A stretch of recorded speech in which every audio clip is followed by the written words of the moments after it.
My companies struggle with recalcitrant IT.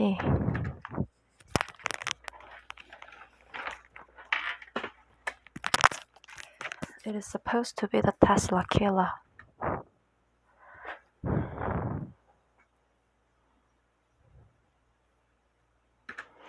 The Volkswagen's ID.3 is the firm's first mass-produced all-electric car.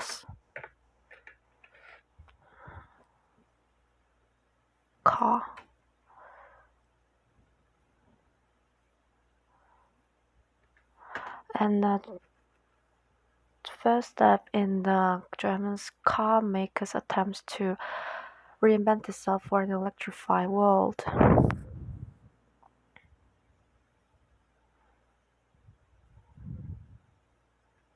That perhaps makes it the most important model since the original Golf, launched in 1976.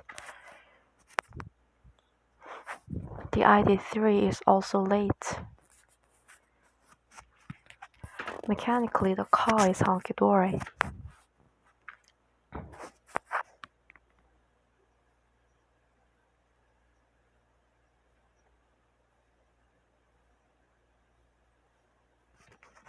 But some software widgets that are a big selling point these days. Rumored to include the smartphone connectivity and augmented reality parking assistance may be missing at first, only to be added later.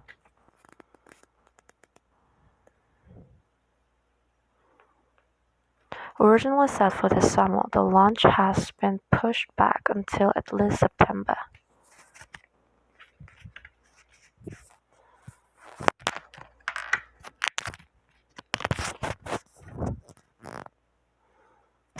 VW is not the only company struggling to make its computers work.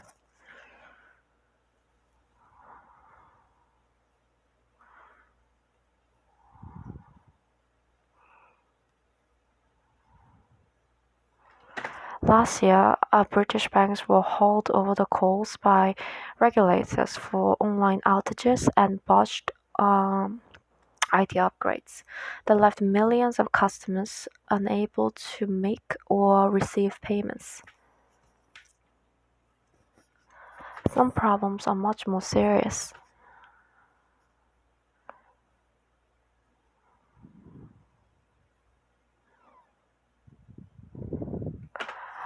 Boeing 737 MAX aircraft were grounded in 2019 after the two fatal crashes caused partly by a software flaw. Investigators have since found lesser bugs.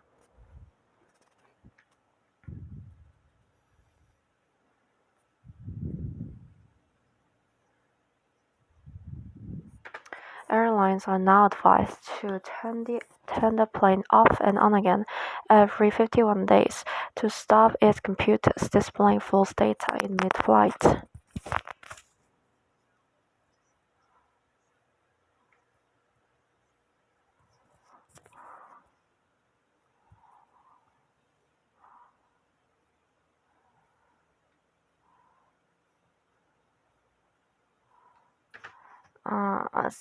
A similar problem found in some airplanes made by Airbus, Boeing's European rival, prompted the European Union Aviation Safety Agency to require such aircraft to be rebooted every 149 hours.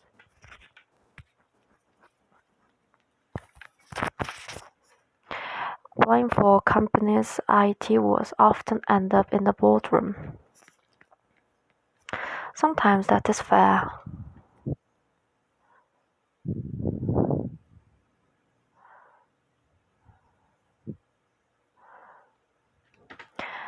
Dennis Muilenburg was rightly forced to resign as Boeing CEO after the 737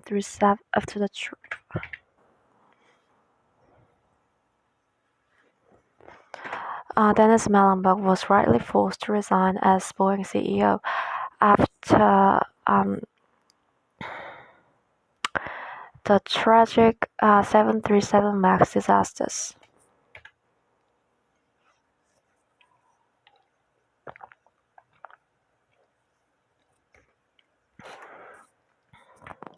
But not always, for software is hard and hard to keep up with.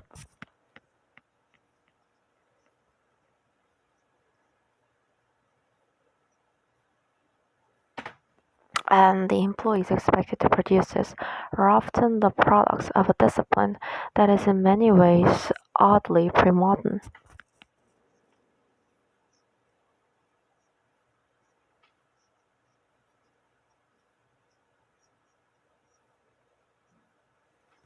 When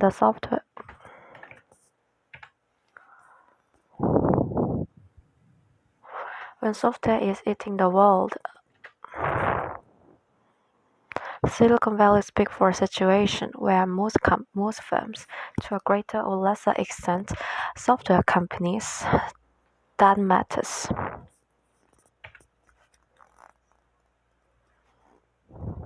Start with the computer code itself.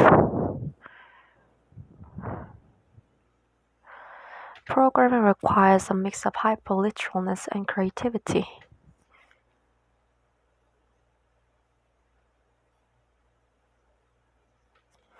Tiny errors like a misplaced punctuation mark can completely change how a system behaves.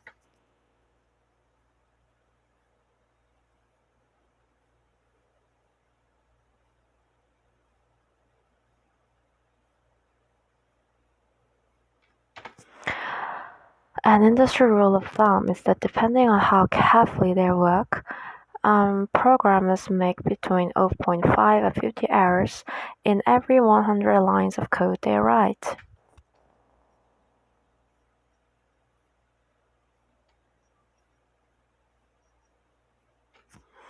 Because aircraft and cars contain tens of millions of lines, the chances of an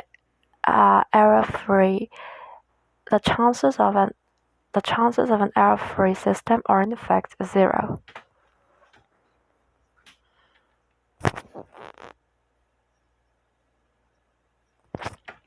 Even when the bugs do not lead to catastrophe, they put on a constant drag on a firm's productivity.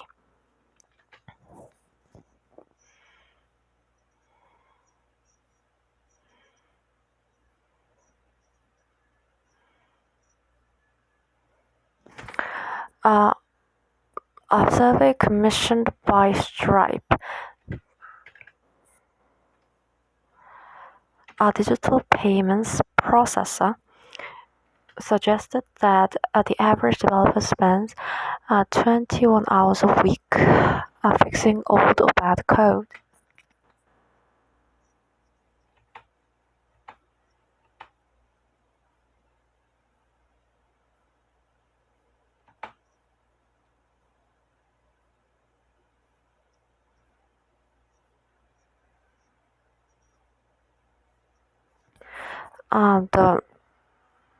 The inherent difficulty of programming is made worse by the shortcomings of software engineering as a profession.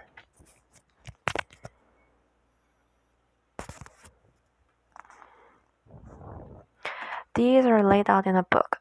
The problem with software. The problem with software: why smart engineers write bad code.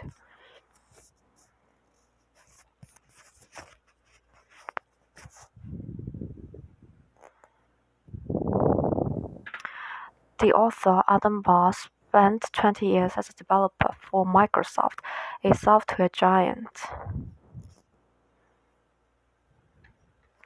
Many coders he knows are at least partly self-taught.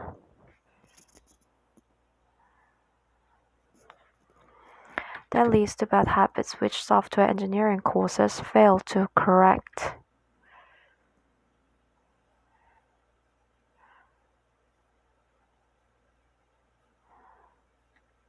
There is too little communication between academia and industry, and no real agreement on what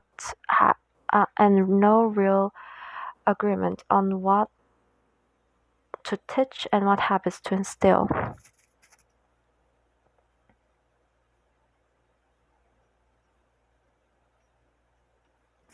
The result, Mr. Barr argues. The result, argues Mr. Barr, is a field where folklore and fads too often take the place of professional standards.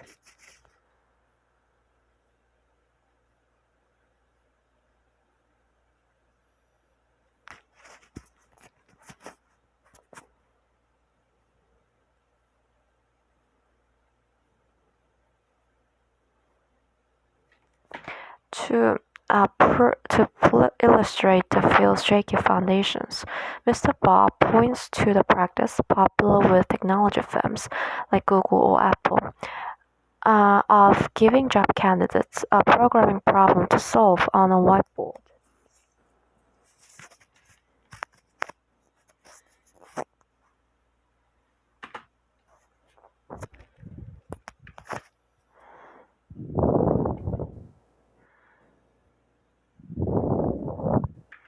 Few other fields behave that way because they assume, by dint of having graduated, applicants have already achieved a basic level of competence. Doctors do not expect anatomy quizzes before being hired.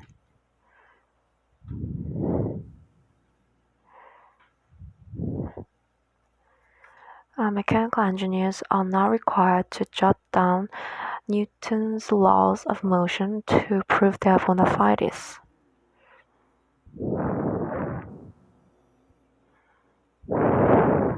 All those problems are compounded by software's breathless rate of change.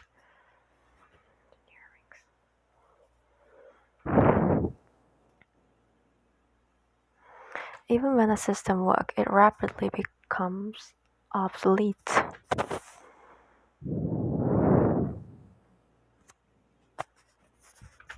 The woes of British banks are largely the result of trying to maintain those legacy systems.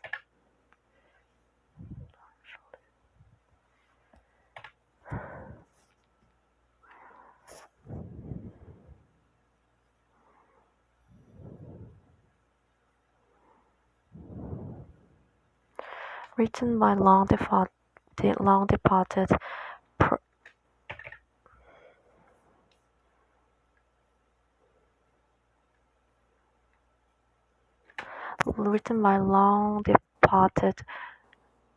programmers, often outsourced, in half-forgotten computer languages.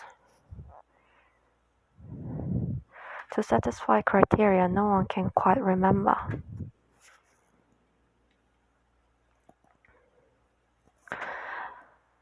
Coders under pressure to add nifty new features often cut corners.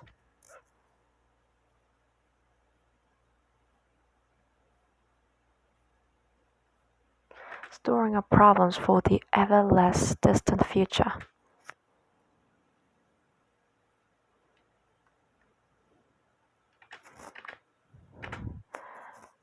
The result, says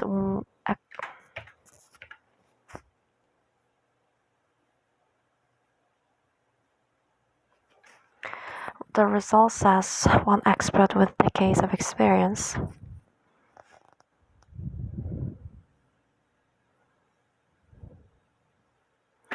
is that shiny new software systems can rapidly devolve into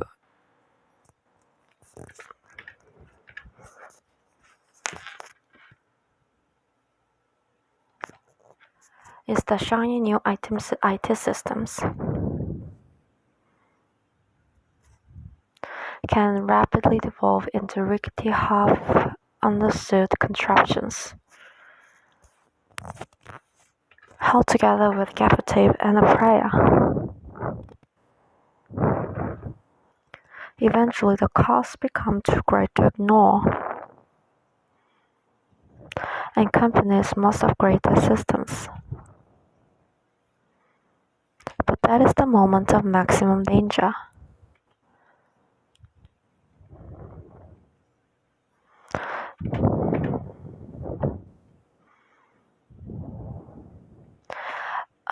Because the new software must do everything, the old must do everything the half-understood old one does.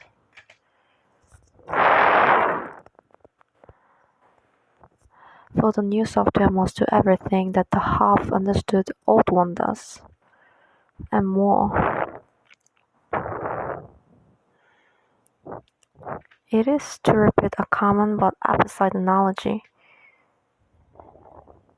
like revealing an aircraft in flight.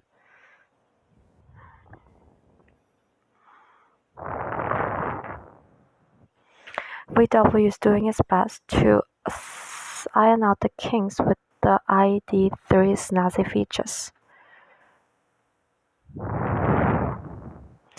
The firm wants to bring most of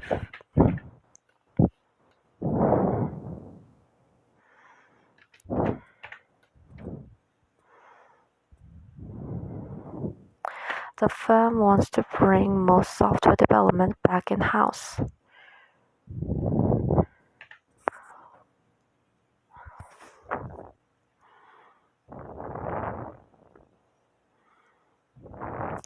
And has spent €7 billion, that's $8 billion, on a shiny new digital unit. That is probably a good idea. However, as Mr. Barr argues,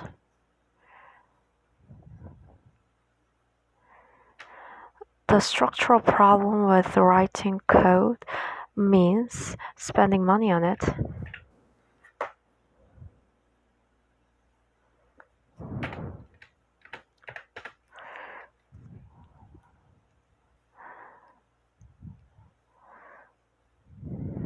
Does not by itself guarantee success.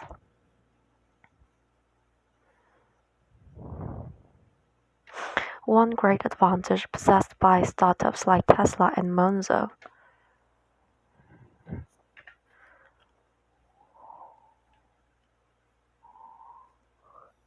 a newish online bank in Britain, is that their programmers are handed a blank sheet of paper.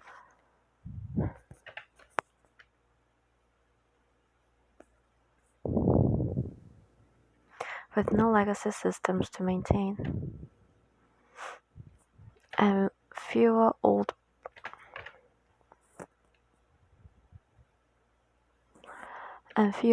bugs to root out.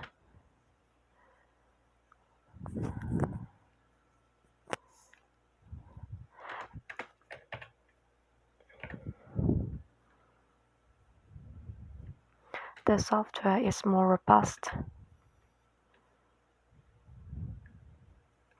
and developers can spend more time on features that customers want.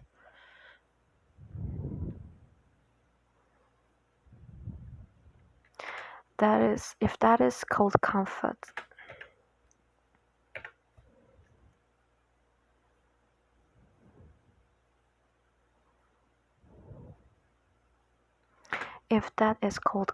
for companies that have no If that is called comfort for all the companies that have no easy way of starting afresh, computing graybeards offer reassurance after a fashion. The startup's advantages.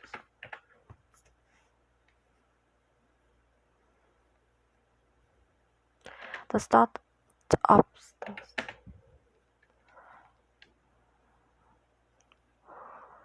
startup's advantages will, they predict, prove temporary. bugs will creep in. Bot jobs will go unfixed. Developers will leave, taking knowledge with them.